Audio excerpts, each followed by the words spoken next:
Hey, everybody. Welcome once again to my sultry tones. My name is Mickey, as it has been all day long. I have I keep saying this, but it keeps being true. I have the honor. I have been so honored to introduce a lot of people today. But for our ultimate speaker for this room for today, we have Cody Wilson, who is a gun rights activist. But one of the interesting things about Cody is in about 2013, publishing the plans for a 3D printed gun brought the Second Amendment and First Amendment into harmony. It was like a song by Michael Jackson and, whatever that Beatles name was. I kid. But the director of Defense Distributed, who is going to talk to us about really cool stuff, please welcome Cody Wilson.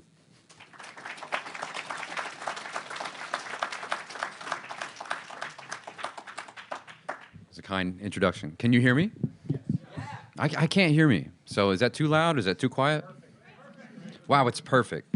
Well, I like being called the ultimate speaker. That's nice.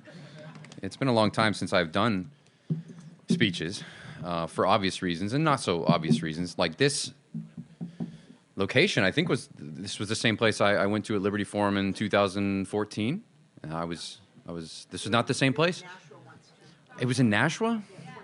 Man, I feel like I've seen the entrance to this thing before, so it all feels, it's the vibe. It's the family. So thank you for inviting me back. I'm trying to cobble pieces together, but it was a blur to me, and I suppose I can get into explaining that, but first let me say humbly, thank you. Thank you for attending. Thank you for inviting me. I should say thank you to Rachel Goldsmith. I don't know if I see Rachel, but Rachel, thank you. I guess I'll say for years she had invited me to come back, and I don't know, I didn't feel it. I didn't know that I was even going to speak anymore. Not just because I got in trouble in a very famous and stupid way, but because I had developed a superstition by 2015 that if I wasn't doing my work, our work, I wasn't really doing anything, and just getting up and speaking was kind of showboating. And you could feel the close of the Obama years and the rise of the Trump thing, and it was geez, our movement was in a lot of trouble, and I'm not really doing anything if I'm out there just talking. Anyway, that was the superstition I developed. Clearly, I'm over it or something. But no, Rachel saw that I was speaking in Miami. She said, hey, come back. And you know what? I do want to come back, and there's reasons I think maybe I can redeem some of my failures from 2014, if nothing else. And so I hope to leave maybe half my time for questions or 20 minutes, and so in that spirit, let me put a timer on. And I know Mickey's going to help me, but I don't plan to go too long, and I hope to say something effective. But I'll say then, like I had alluded to, the last time I spoke at Liberty Forum was in 2014, and I have fond memories of being lobbied secretly to visit the Alt Expo, and is the Alt Expo still a thing? Is that still so? But see, there's a change, right? No one's coming up to me and being like, Cody, you got to see the Alt Expo. I'm now the Patrick. I'm the big corporate side of Liberty Forum now, right? And that's a shame. It's a shame how things change. We all sell out in the end. I remember Patrick Byrne speaking, the CEO of Overstock.com, I think in my year, and it was really cool at that time. I think Overstock had just begun to accept Bitcoin. Big move for 2014, right? And then I see another strange parallel between Patrick and I. We both had really savage Me Tooings. And, but, I'll say, despite my fond memories of that time, I believe I played it too coy. I kind of went back to see, some of my speaking at Liberty Forum in 2014, and I couldn't watch it. And maybe we all feel that way about ourselves when we look at ourselves in the past, but I just played it too coy. There was this flirtation I had with the left, and I was too in love with the discourse that I had discovered that felt like it was just happening to me, and I don't think I really conveyed what was going on, and where I thought our work with Defense Distributed and the Liberator and all this had really connected with our movement, let's call it. And so I think I'm also confessing that I was just a bit of a narcissist about it. I'm kind of embarrassed about my presentation, and so I'll say simply, I was not prepared. I was bad at it. I was only in trouble for about a year at that point. Famously, as Mickey alluded to, we had published the plans for the first 3D printed gun in May of 2013. Now, that's a long time ago, it feels like. But, I had only just begun to discover this Cold War architecture enforced through the State Department. Oh, this is how they're gonna do us. It's going to be just like the 1990s and my little heroes in the crypto-anarchist movement. It'll be like the crypto wars of the 90s. We'll fight the State Department. We'll recruit the Electronic Frontier Foundation. Oh, wow, I've got Cindy Cohn. It's the same band, right? We're putting the band back together. It'll be this beautiful chapter in the history of digital freedom. I was 25. I thought we would win. So I see things a little differently now in that hindsight. And I guess I'd like to then, if you'll indulge me, as much as speaking to you, I'd like to speak to myself from 8 years ago at Liberty Forum. And I'd like to restate some of my remarks, which were furtive and not successful, and I don't think really conveyed what was happening. I do have the benefit of all this time since then. And so I'll say, for those who maybe don't know, we've certainly, as a company, Defense Distributed, a set of organizations, we've done certainly more than Liberator since 2013. And so perhaps before I jump into everything that I think is so important to say, I'll say that in the 8 years since I've been at Liberty Forum, what have we done? I believe more than anything else, we've started, we deployed a kind of attitude of the gun printer. It's not just a model based on me, but it was it's an anti-political attitude. It's an anti-authoritarian attitude. It's fundamentally libertarian. There's a culture which is at least, it valorizes open source software, and it's a type of identity you can inhabit online.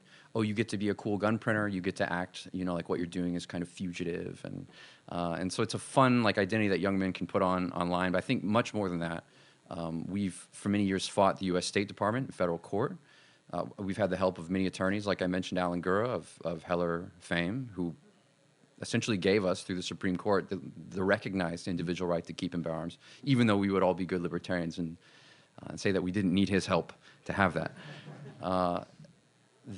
That fight was important, and for, let's say, at least from 2015 to 2018, we made a lot of good ground in the Fifth Circuit Court of Appeals and with the State Department in fashioning what at least the black letter law and regulation is, supposedly regulating how 3D guns and gun files, 2D, 3D, are distributed on the internet. I think a lot of that work was good, and it's done to this day. In fact, most people don't even think about it now. You just assume, if you assume anything about our work, and the work of other people now in 3D or digital gunsmithing, that it's free and open, and that the fight is largely over.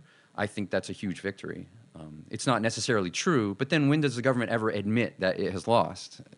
So this is something I think we can take, we can have confidence about this. Am I still loud enough? That's very good. Thank you so much.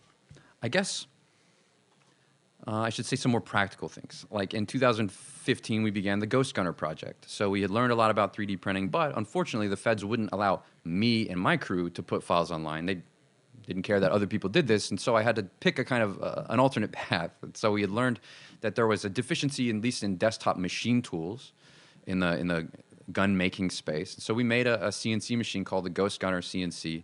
I'm just going to chance this here. Anyone ever use the Ghost Gunner CNC in this audience? Well, there you go. We got a couple. Hey, check it out. Ghostgunner.net. I'm really bad at selling our products, but this is an important tool, I would say. In fact, perhaps now the most popular desktop gunsmithing tool, because it's not just about finishing what are called 80% receivers. You could say, on the other, if there's a horseshoe of digital gunsmithing, and one end of it is the flashy, novel 3D printing side, the other side would be CNC tools. And our tool is meant to fit in the footprint of a 3D printer. We attempt affordability. It's a couple $1,000s, and it can do a lot of things that 3D printers they can't necessarily do, like engraving, skeletonizing, working with steel, working with aluminum. So that class of machines ended up being the way that we funded our litigation against the State Department, and then ultimately other states, because other states would jump in. And so I suppose then since 2018, 3D printing guns came back in the news in a big way, and that was because we had this big settlement with the State Department. I'm happy to explain any of this in more detail, when it's time for questions. But since then, we began this second chapter, I should say, of our organization, where at least we were able to share files again ourselves officially at our website, defcad.com, which is still the #1 site online for how to download 3D gun files. It makes a fair bit of it takes a lot of attention and money to run it, and the different state governments now have decided they will workshop their own little methods, their own little laboratories of tyranny, to try to pull that website off the internet. So that the fight has changed from one of direct confrontation with federal power and federal authority to these one-on-one contests with like New Jersey, Pennsylvania, Washington State. And I can go into detail on any one of those contests if you'd like. So DefCAD, Ghost Gunner, Liberator, these are the things we've done in that time. And it seems modest to me, and it seems like not a lot of work. A guy 8 years ago who had just printed the first gun would think, well, we'd be a little further along by now. But I should say it's a robust culture. The government, in all but fact, admits its loss. And these are things that we should be happy about. Okay, so I'm here to report partial good news. All right, so for the rest of my remarks, if I'm not taking up too much time, I've organized them this time. I've given them the organization of the North Korean revolutionary ideology of Juche. Juche is broken most famously by King Jong-il into three parts: philosophical principles, social historical principles, and guiding or practical principles. So we'll just very quickly go through the philosophical principles of defense distributed, some social historical principles, and maybe ultimately some practical or guiding principles, which you can apply in your organization or your life. And you can say, well, maybe I understand what they're doing there at Defense Distributed a little better now. So starting with our philosophical principles of defense distributed. Oh, I never do this, by the way. I never explain what we do. So this is like, a rare thing. And it's being filmed. So I'll have to I'll withhold some, But but the first philosophical principle, I would say, of DD from the beginning, 2011, 2012, is the freedom of speech. And as Mickey pointed out, that was probably the first idea, or maybe even the only idea I ever had, right? Wedding the First Amendment with the Second Amendment. And it all happened in kind of like one thunderclap. It wasn't like, all my years of grad school have brought me to this tremendous conclusion. No, it's all in the American idiom. It was all understandable all at once. And the person who helped me understand it was Julian Assange. It was 2011. I was a student at the University of Texas. I was going to law school. And I watched one man single-handedly defeat the payment networks, the tech monopolies, the international system of world governments, and this fake Westphalian thing, right? One man was doing it, and I know he had help, but it was WikiLeaks. It was Julian Assange. And I said, my God, if I'm going to do anything in libertarianism, individualism, anarchy, it's going to be like this. This is something. I didn't know what he thought. I didn't know what he believed. I didn't know where he came from yet. It was 2011. And my co-founder, I remember at the time, said, well, let's do WikiLeaks for guns. And that was it. That was the advent of defense distributed. It was there from the beginning. We 100% understood, okay, I get it. All right, and there's always this trope, especially in the South, the Second Amendment enforces the First. Okay, well, now the First enforces the Second. And that felt so strong to me. That felt so, we knew from the beginning we would win. We would win in this conceptual way. So I guess, okay, I'll do it. So when I first published our website, Defense Distributed, what did I do? You don't assume you're really going to succeed, although we can talk about that at the end. But I published and posted to John Milton's Areopagitica. Dartmouth has a good translation of Milton's Areopagitica, a glossed copy. The Areopagitica, in addition to maybe Tom Paine's Intro to the Age of Reason, is probably the finest statement of the purposes and the reasons we should pursue the freedom of speech in the Western canon. And I wanted people to know, because I didn't, whatever. I'd fail, 3 months from now or something would whatever. Our projects are abortive. We never know that they'll succeed. We have to assume the abyssal act. And I thought, well, if anyone would know, or if anyone would look back at us in the future, they would see that what we meant, first and foremost, from the beginning, was a confrontation with censorship. I knew what 3D printed guns would mean. What's the title to Areopagitica? A plea for unlicensed printing. Okay, I imagine a world of the invention of 3D printed guns is also a world that tries to immediately censor the 3D printing of guns. And so this was not unique from anything that we'd seen since the 15th century. The gun printing press is also the invention of the regulation of the gun printing press. But wow, what a heady time, what an exciting time. I won't read Milton here, I'm already behind, so I'll proceed. But I just want you to know, our first organizing principle was the freedom of speech. Our second, then, was digitality. Okay, this new digital environment. Well, what is it about our project as a digital, internet-centric project, beyond platitudes of decentralization, which are essential, or philosophically essential to our work? And I began to see this in fragments first. Like, what did we do? Well, the first time an article was going to come out about Defense Distributed, I had a PayPal button on my website, and wouldn't you know it, PayPal banned us like that night. and sign of things to come.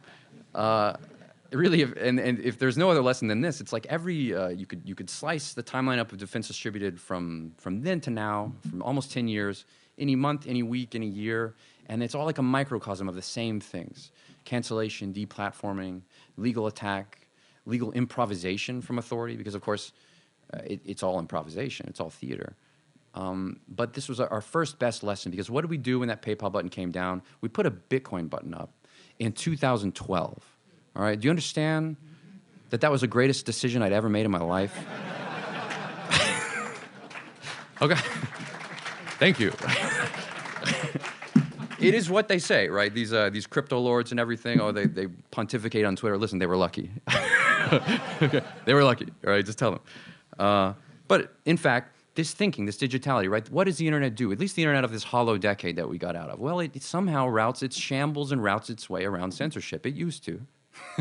The internet now, Google or Facebook would tell you, is 10 apps on your phone or something that they control. But the internet that's somehow still out there, it did route its way around censorship. And there are strategies available to the digital native, like the Streisand effect, for example. Digitality implies, wow, actually the attempt at censoring the data somehow brings more success, more proliferation to the data. You bring these kind of long tail, anti-fragile strategies to your thinking, because digitality is different. Like, we are not the gunsmiths of the 18th century. We're the gunsmiths of the 21st century. And if the odds are stacked against us, we still have more interesting, stealthful, we have celerity. We have more plotting and progressive techniques that authority just doesn't contemplate. When I was looking at the ITAR in the years that would follow, where this cloud was over my life and I was in deep trouble, I recognized, holy shit, the regulations they're using against me haven't been updated since the 1980s. They don't contemplate an internet. And one of the strengths of that condition was me simply saying and asserting, well, the rules have changed. The law clearly doesn't mean this. I'll get into what that means and how you can use that later. I should move a little faster. So our next philosophical principle, very quickly, you can call it non-unification.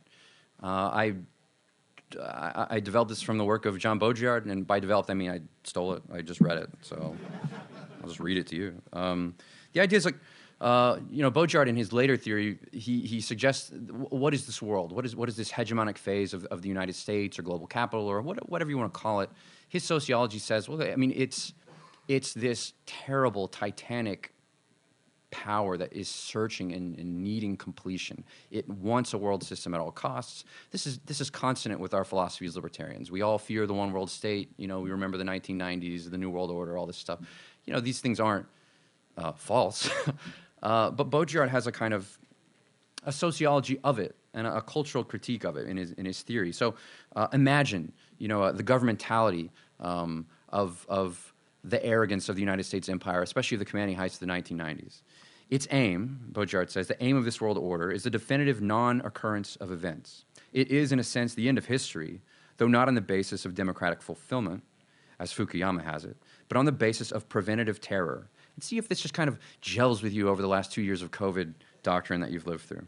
Preventative terror, a counter-terror that puts an end to any possible events, a terror which the power exerting it ends up exerting on itself under the banner of security.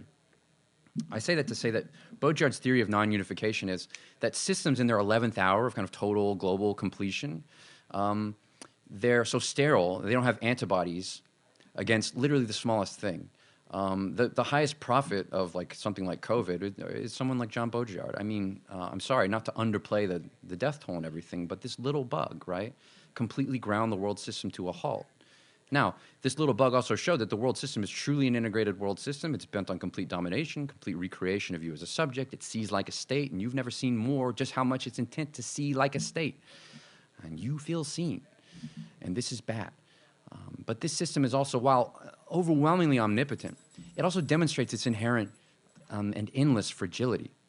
And so anything in this environment, Baudrillard tells us, anything that's a signal of non-unification, failure, reversal, it doesn't have to be as big as, Russia's war in Ukraine, but anything that would suggest that the system will fail is implosive and pushes the system into a kind of hyperlogic where the system almost wills itself into suicide.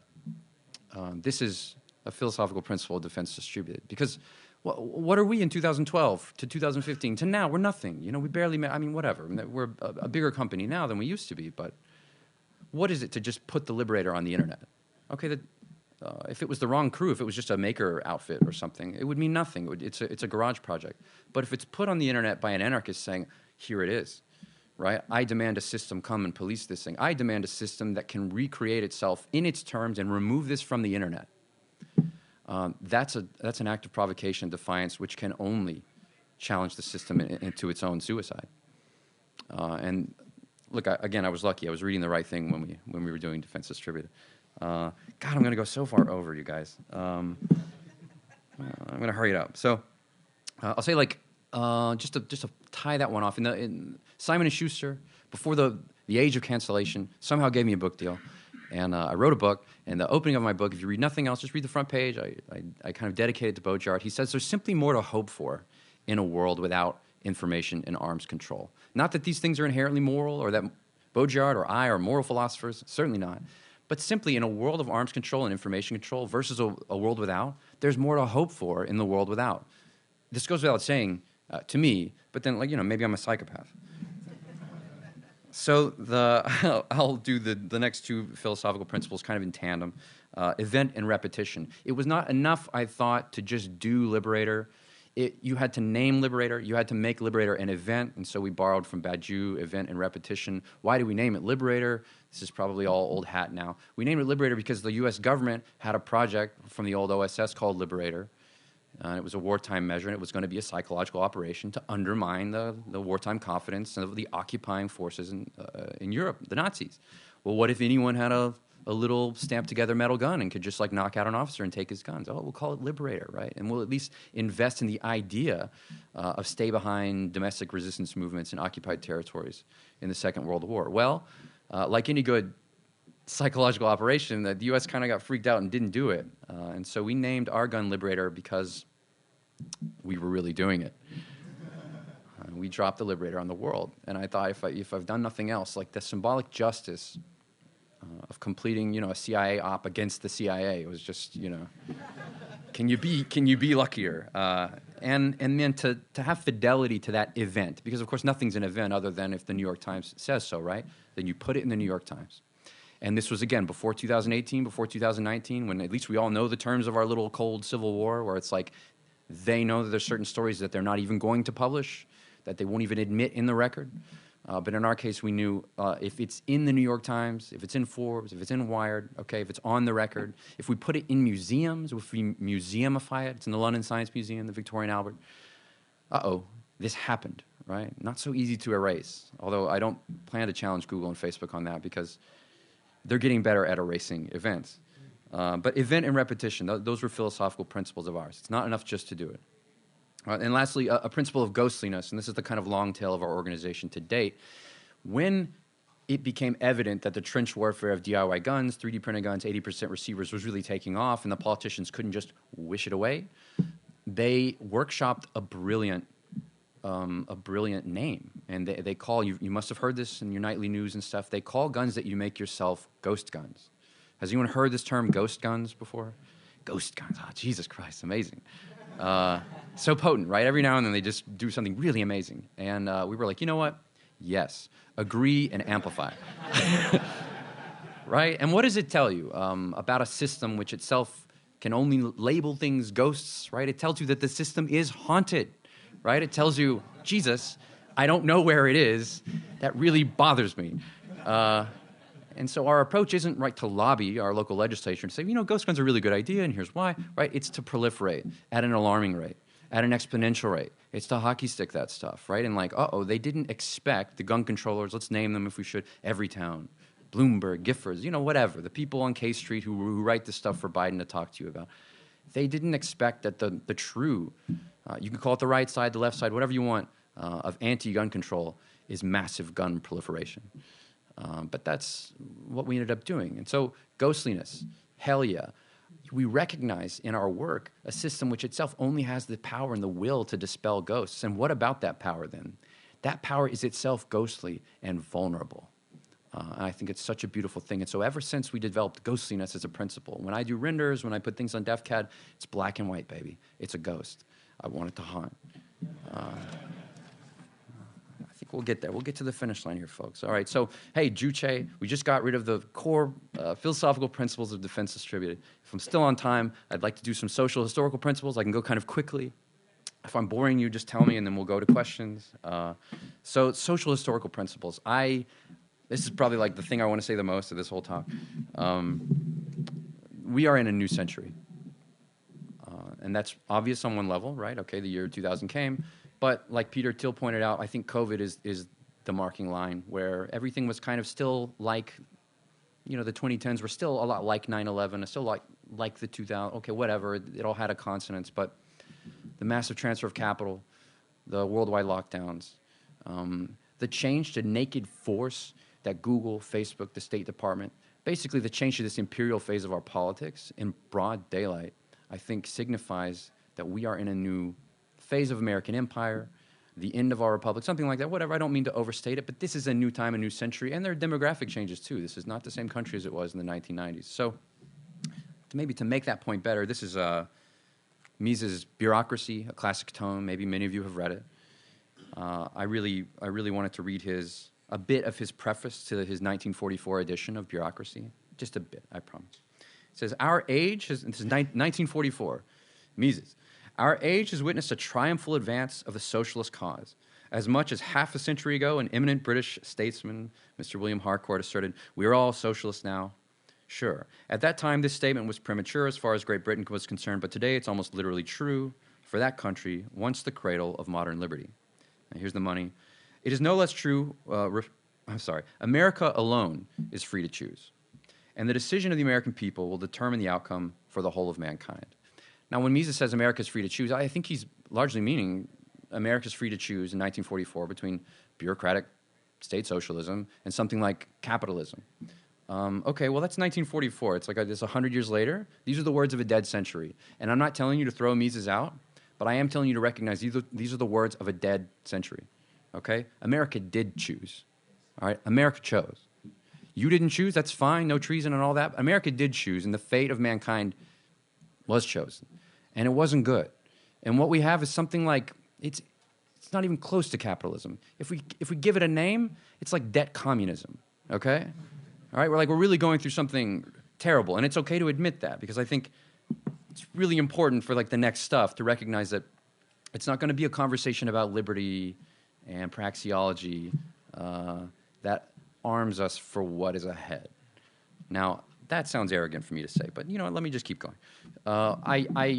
Before I stopped speaking, well before I got in trouble, I would read Kevin Carson's Thermidor of the Progressives, and I still read a lot of the literature of the Center for a Stateless Society.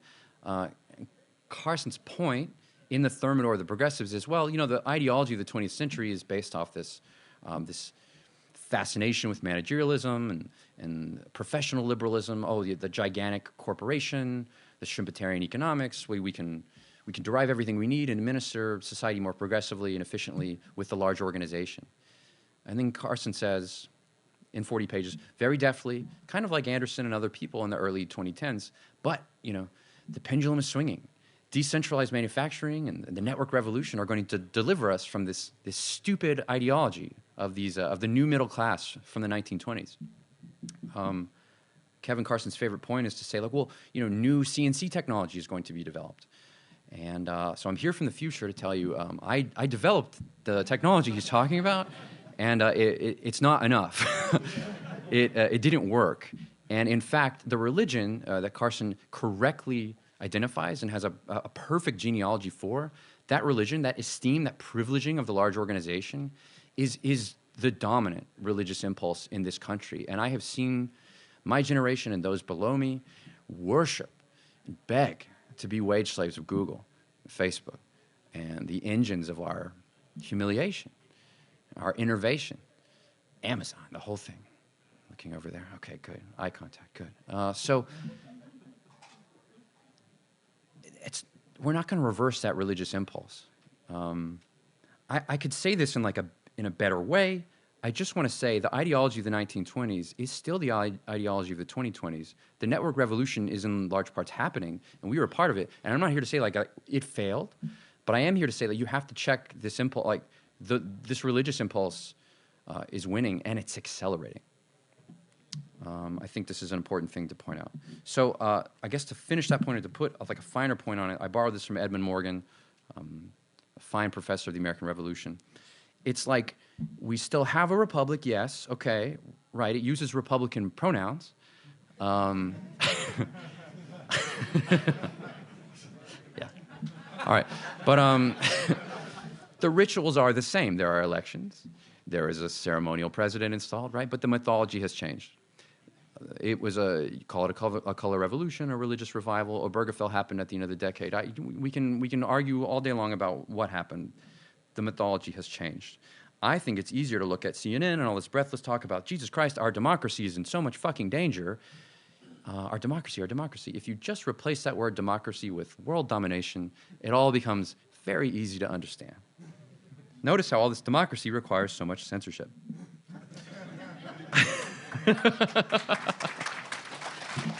Thank you. You're indulging me. Okay, so fuck democracy. No, I'm so sorry. I really, but so just every month now, the holy month of Pride will come, and then you'll see what I'm talking about. What is it? It's June. Yeah. So. Look, I got an education in this early. It feels like I kind of get an education in some of just like 2 or 3 years earlier than maybe like the rest of the public, because we're all fugitives now because we like said some bad stuff about the vax, right? Like we all know what it is to be called a terrorist now.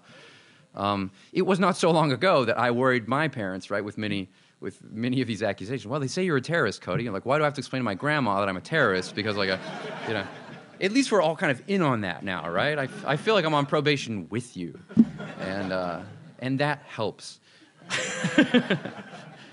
But it's not enough to save us. So, all right. So a couple social historical principles then, and before we can get to the cool practical stuff, and then I promise some Q&A. So this might be a little uncomfortable, but it's like mercantilism, where, okay, I see the dispossession that we've suffered, especially in Texas. Like this low-end man, right? This wage slavery. It's like, well, we know that there's a trade deficit. We know that there's low labor force participation. Like, we know that we're suffering this social disease. We all kind of agree on it, and the left and right like argue about what necessarily should be done, could be done, offshoring or not.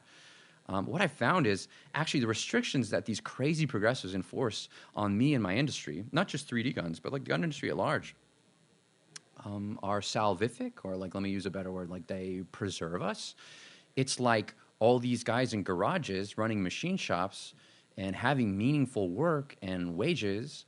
That's all possible because these Democrats accidentally established systems of import control, export control, technology restriction. What I found is, like, I don't think I would have a big factory in Austin, Texas, employing like 20 people if it wasn't illegal for me to otherwise import that technology or that expertise. And so I'm saying I don't think it should be applied to literally every domain of the American economy, but I think I have an idea for how to improve the labor force participation rate. Just a thought. It's called mercantilism. But look, I'm not a nationalist. I'm simply saying the CNC machines and 3D printers that you do get right now from, like, let's say, pure open market operations, it's cheap Chinese crap. Some of it's good.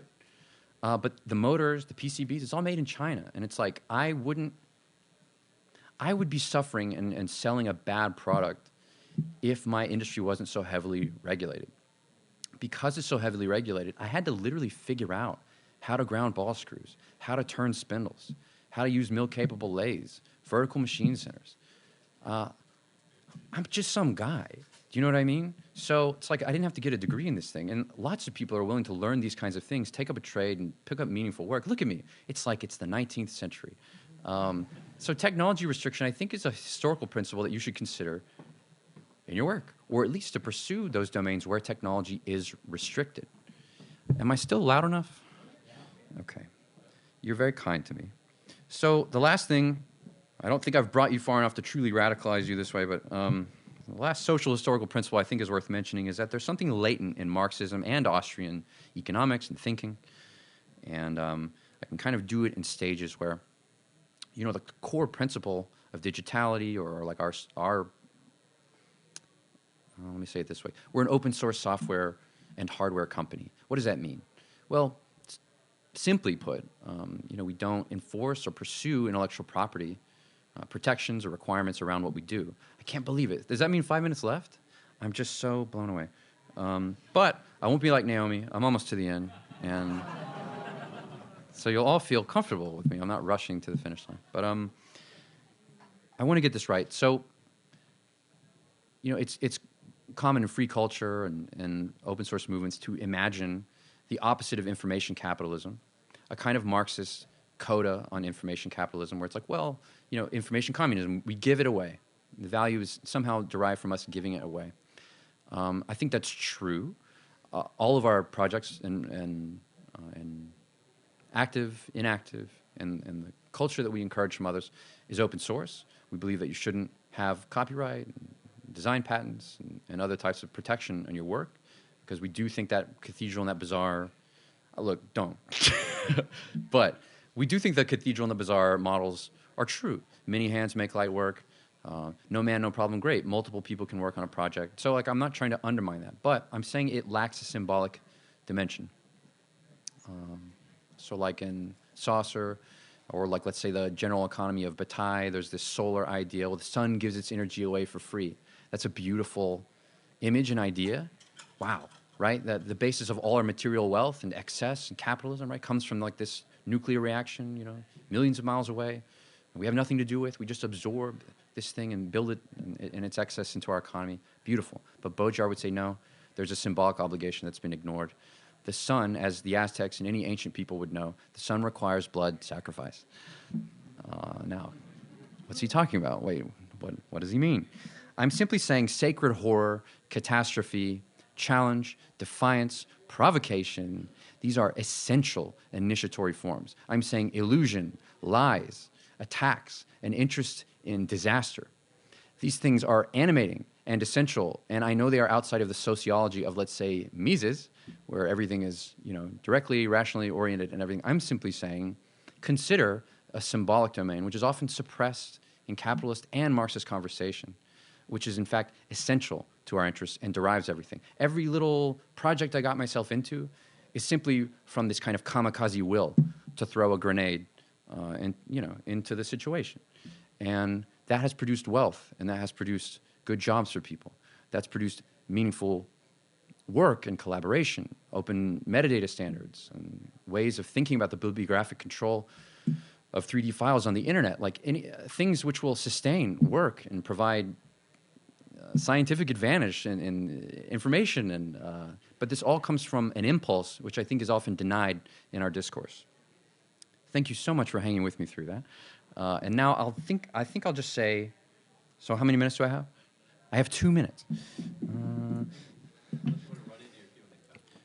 Oh, I see. How much time do I have for Q&A? That gives you 20 minutes. Okay, so I'm going to shave a little off the Q&A. So some guiding principles from Juche. Time and stasis. The origin of stasis as a word, we know it to mean this kind of things are frozen, things are staying as they are, the status quo is preserved. But stasis comes from this deeper classical meaning in Greek. It means that plotting, violent period that presages civil war. I think stasis is good. I think we don't need a complete theory of civil war. We simply need to understand that the conflict that we have, let's say in my case with the State Department, there's one way to look at it. Wow, a 10-year-long federal contest that's completely unresolved? Sure.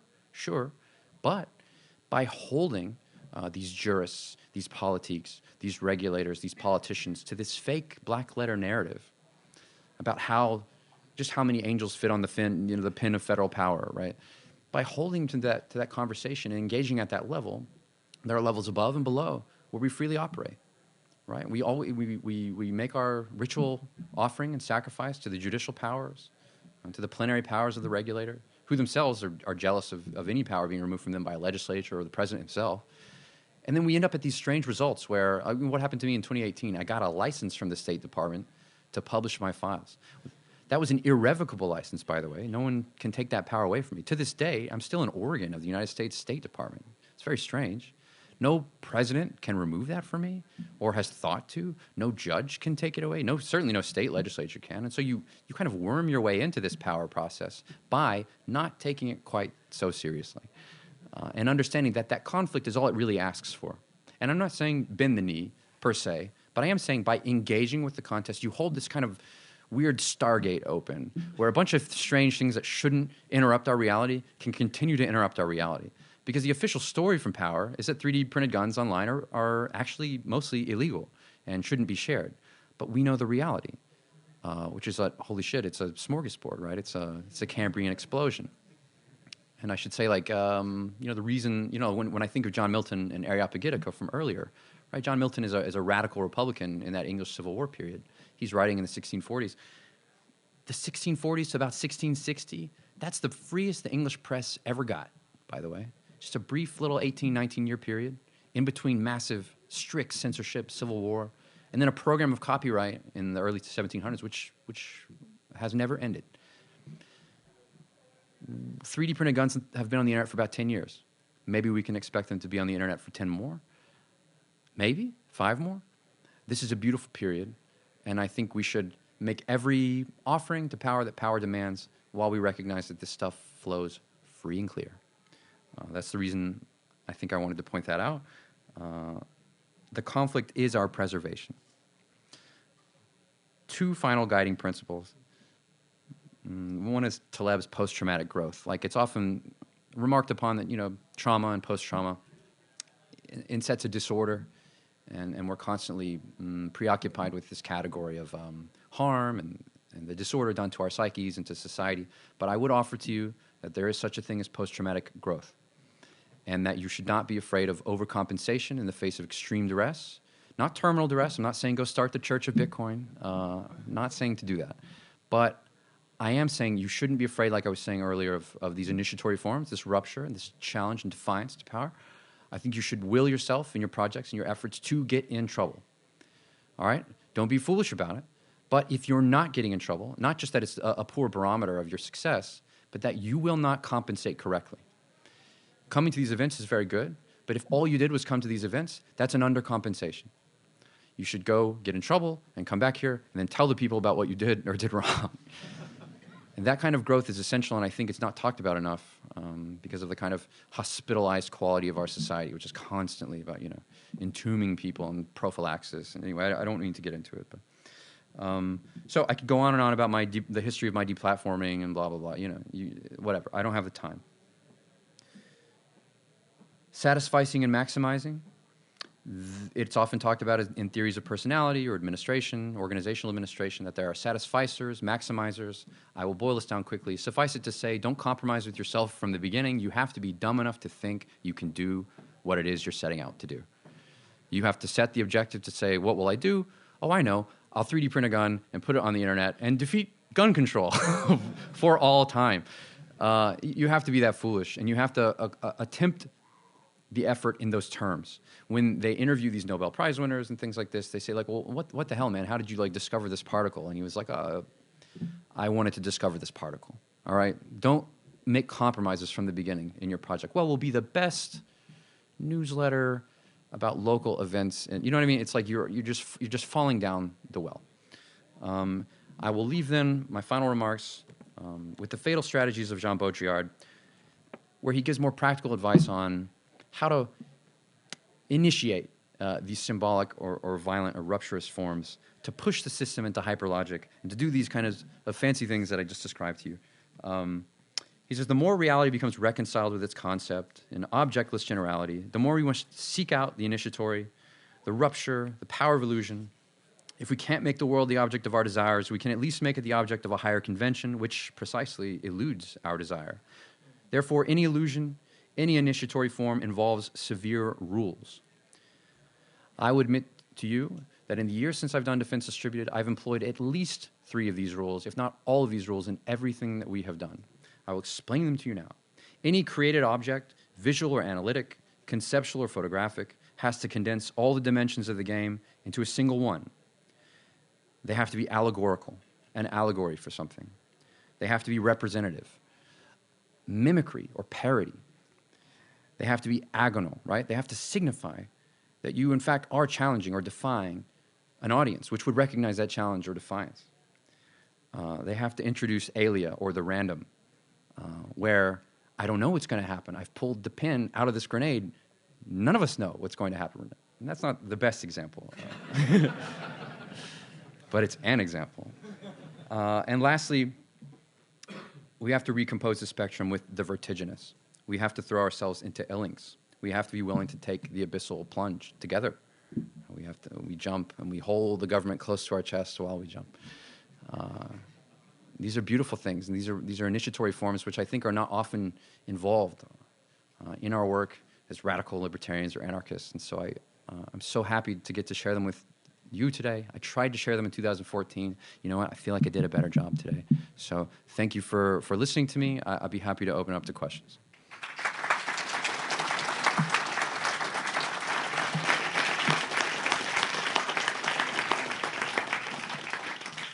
Hey everyone, the mic's going to be at an awkward height for tall people, but not everyone's tall. It's also going to be at an awkward height for even shorter people. Please come up to the mic, say your name, and keep your question brief if you could, please, because there's other people talking. I mean, who want to talk. So come on up. Hi, my name is Jeff Kelman. Thank you so much, Cody, for everything you've done. All right. All right, thank you. So a very practical, short question. In terms of everything you've done on the gun side and in the gun movement, there's so many people that have followed you now with the FGC9 and all these different pieces. But in terms of, there's a little bit of a reloading movement and everything here, but where I see a gaping hole is in ammo. You know, it's even at the elementary molecular level with, you know, sulfur or the different pieces that we would need. It's very difficult there, and that's something that I don't think, at least that I know of, can be 3D printed anywhere near as easily or CNC milled or anything else at that level. Thank you. Thank you for the prompt. If I need to restate it quickly, it's like, okay, you've 3D printed guns. That's great. Big movement. What about 3D printing ammo? In short, aren't there severe limitations or choke points there? Yes, although this has been, as long as there's been 3D printed guns, there's been this question, what about 3D printed ammo? On one level, it's very practical. There are millions and millions of rounds of ammunition all over the country and other countries. But I would say that there have been gains made in reloading and making custom cartridges, like, for example, the FGC9 in Europe and other theaters. I should also say there's reason for optimism in that polymer cartridges are becoming standards that militaries are pursuing and adopting as well. And it is not true that 3D printed ammo hasn't been pursued from the beginning, just like 3D printed guns. And I'll do it. I don't often do it, but you know, Atlas Arms, a company which has developed open standards for DIY ammo and armor piercing ammo.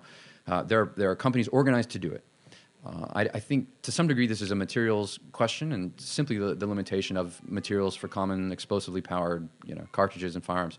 But very interesting political, economic restrictions. Primers are very hard to get a hold of. There may be only 2 companies right now in the country, Winchester and I forget the other one, which control all primer production. And because of COVID and everything, and world governments needing like, so much ammo, you know, even if you put a huge PO in, you'd be waiting, I think, another year for primer. That's a huge thing.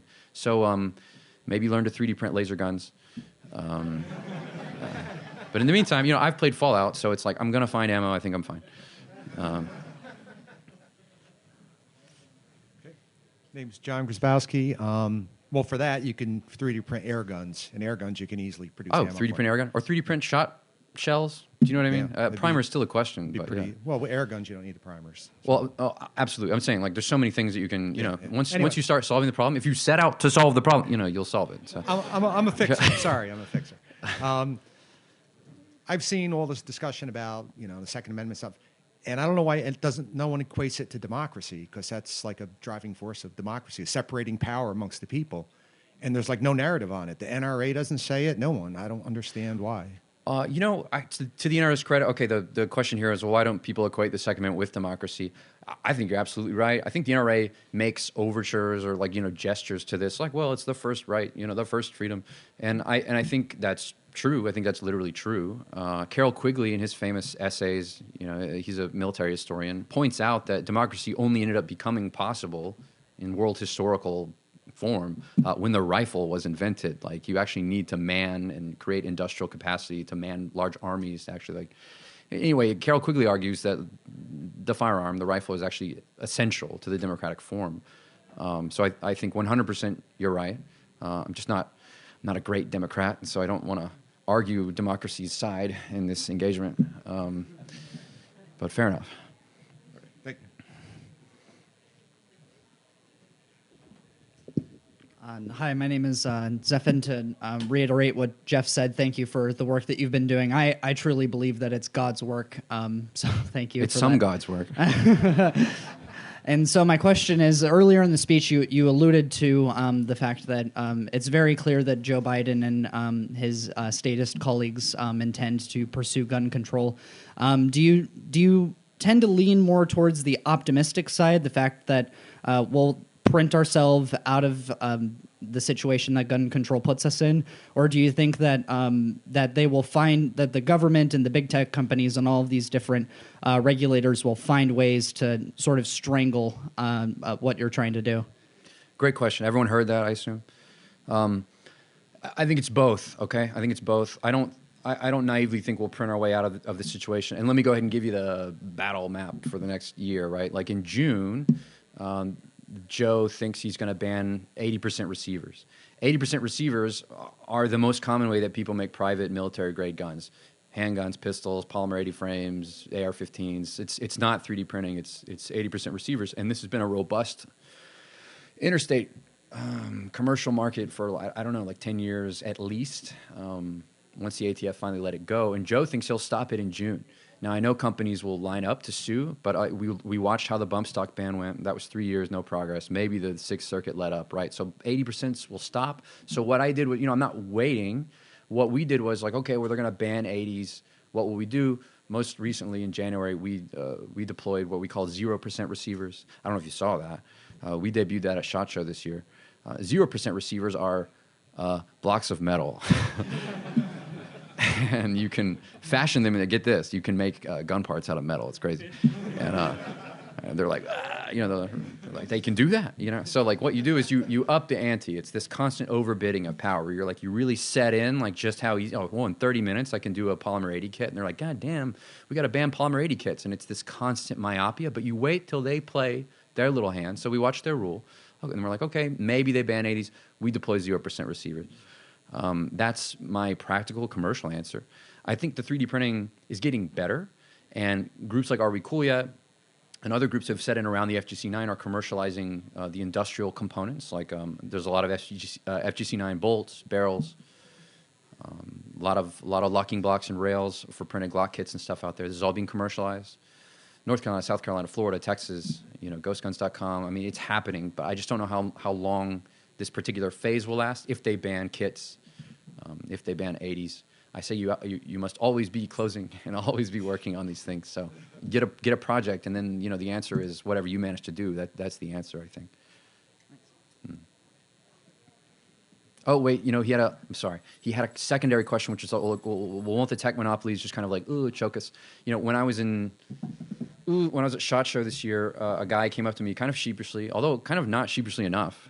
He came up to me and he said, I was the guy at Facebook that black holed you. And not me personally, but Defense Distributed, DefCAD.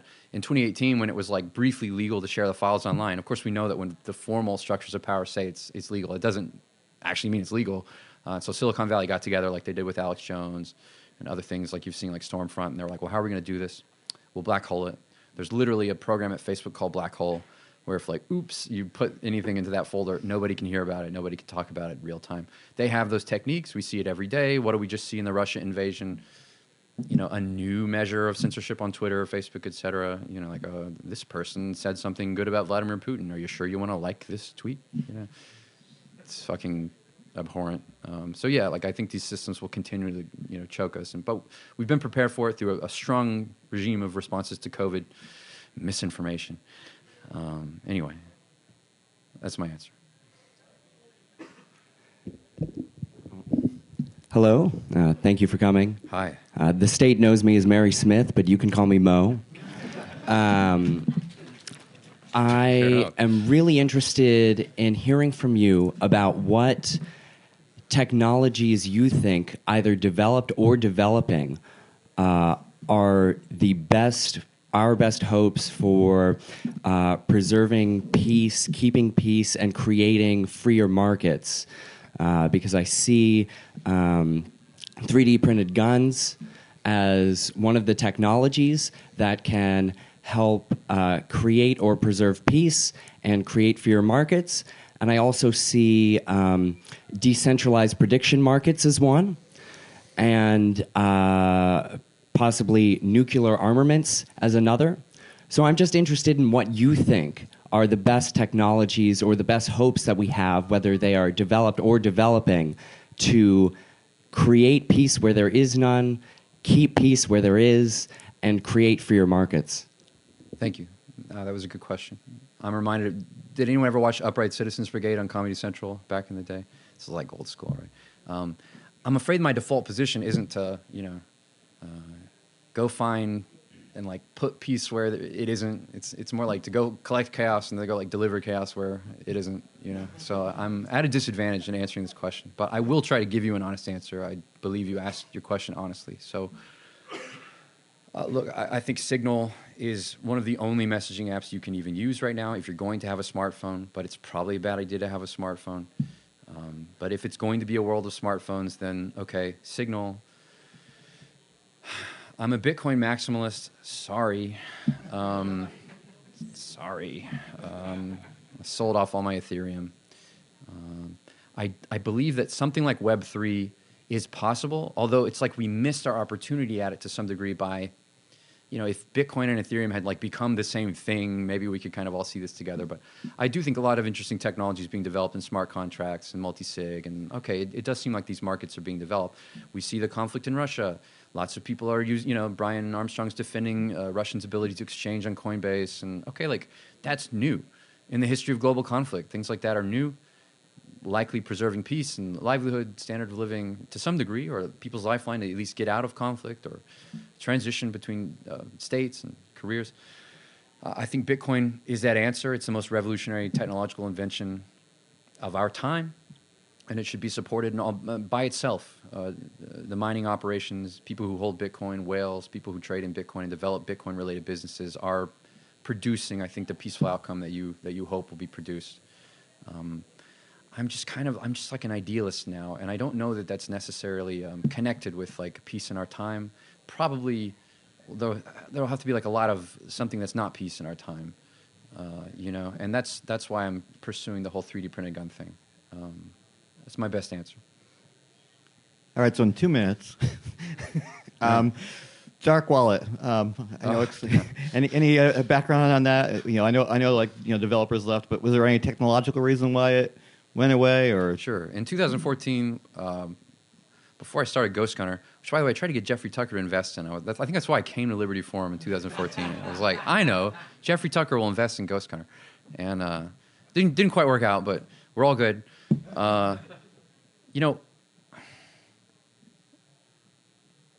Yeah. So the dark wallet was built on ideas and privacy in Bitcoin in 2014. Among them, like stealth addresses and stuff that made sense in 2014. But if that's ages ago in Bitcoin, and so what privacy standards exist and improvement protocols that are now enforced, everything. It's a completely different ballgame.